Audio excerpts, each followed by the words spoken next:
Des performances et des foules attendues depuis longtemps à Chinatown, le quartier touristique de San Francisco, comptent sur la prochaine APEC pour attirer l'attention du monde entier.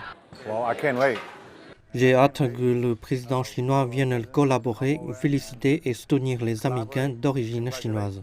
Ce magasin de biscuits chinois existe depuis 60 ans. Kevin Chan a expliqué que les biscuits étaient faits à la main afin de laisser aux clients des souvenirs uniques. Le fait que vous pouvez y mettre votre propre message ainsi que votre bague en diamant pour faire une demande en mariage. Je peux y mettre votre bague si vous le souhaitez. Les biscuits porte-bonheur envoient de l'amour et de l'attention et c'est comme les liens diplomatiques, a dit M. Chan. La Chine et les États-Unis ont besoin de communiquer. Il est très positif pour les deux pays de s'asseoir, de discuter et de se comprendre au lieu d'essayer de deviner, car deviner est dangereux. San Francisco possède le plus ancien quartier chinois d'Amérique du Nord. Depuis plus d'un siècle, cette communauté florissante témoigne des liens de longue date entre la Chine et les États-Unis. La foi de cette ancienne communauté est étroitement liée à la façon dont la Chine et les États-Unis s'entendent.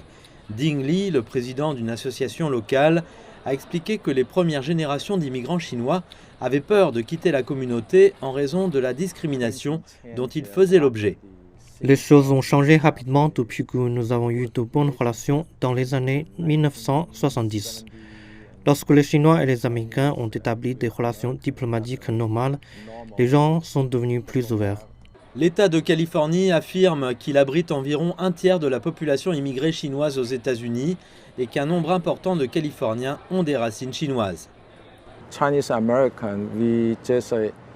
Nous, les Américains d'origine chinoise, sommes au milieu. Nous espérons que notre patrie devienne forte et confiante.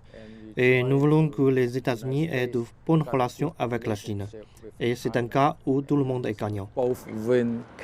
Le quartier chinois est sous les feux de la rampe car les dirigeants des deux plus grandes économies du monde doivent se rencontrer. Ils espèrent vivement que les pourparlers aboutiront à des résultats positifs.